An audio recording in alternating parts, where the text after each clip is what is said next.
010063 dari Prodi S1 Farmasi di Universitas PGRI Adibuana Surabaya. Di sini saya akan menyelesaikan ujian tengah semester mata kuliah Pendidikan Agama Islam kelas F berupa video wawancara hikmah di bulan suci Ramadan di masa pandemi menurut Imam Tarawih dan sejarah masjid yang berada di dekat rumah di Dusun Sabungan, Desa Benyor, Kecamatan 10, Kabupaten Bangkalan. Pertanyaan yang pertama yaitu hikmah di bulan suci Ramadan di masa pandemi.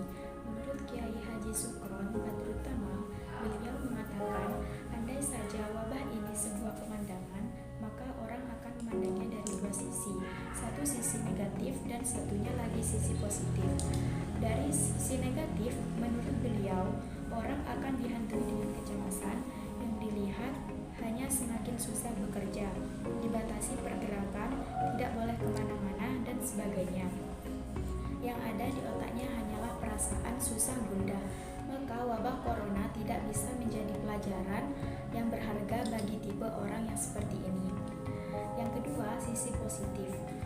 Jika kita sudah mengatakan marhaban ya Ramadan, yang mana marhaban itu mempunyai arti lapangan yang luas atau lapangnya dada. Kalau kita sudah terlanjur mengucapkannya, maka kita harus dituntut bisa berlapang dada dengan apa yang sudah ada. Hikmah yang dapat dipetik di balik wabah corona ini dengan berkaca dari sejarah. Banyak sekali peristiwa dalam peradaban umat muslim yang terjadi pada bulan suci Ramadan, seperti perang Badar, pertempuran kaum muslim dengan kaum kafir, dan peristiwa Fatu Mekah atau pembebasan Mekah. Perjuangan yang luar biasa untuk memenangkan peperangan walaupun dalam keadaan berpuasa.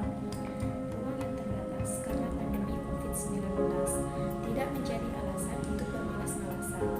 Berdiam diri di dalam rumah masing-masing memiliki banyak hikmah dan manfaat yang dapat diperoleh, seperti memperbanyak membaca buku, menulis, mengikuti kegiatan keagamaan secara daring, dan sebagainya. Hal yang paling utama dalam bulan suci Ramadan yaitu memperbanyak ibadah kepada Allah Subhanahu wa Ta'ala. Berbagai ibadah dapat dilakukan untuk memancarkan cahaya-cahaya ilahi di rumah masing-masing.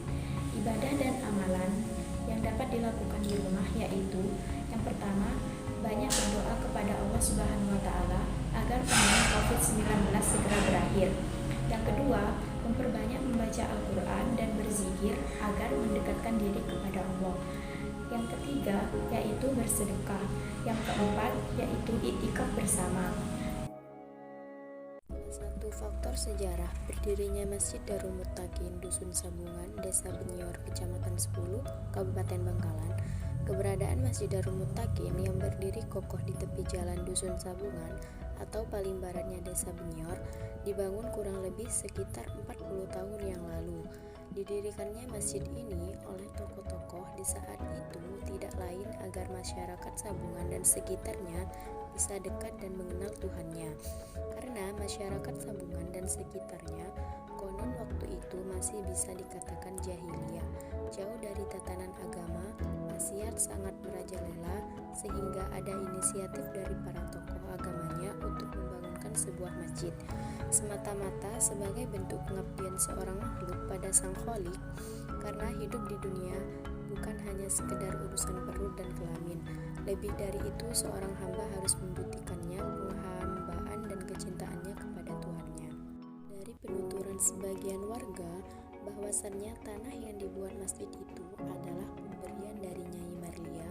Katanya beliau itu kebetulan tidak punya keturunan dan rumahnya dulu ada di timurnya masjid, sekitar lokasi jeding saat ini.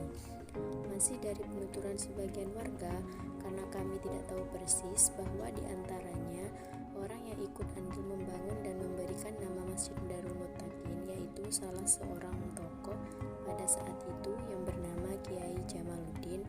Ada juga yang memanggilnya dengan panggilan Kiai Maluddin, yang mana katanya beliau masih keturunan Pujuk atau kekasih Allah. Kenapa dinamakan Darul Muttaqin?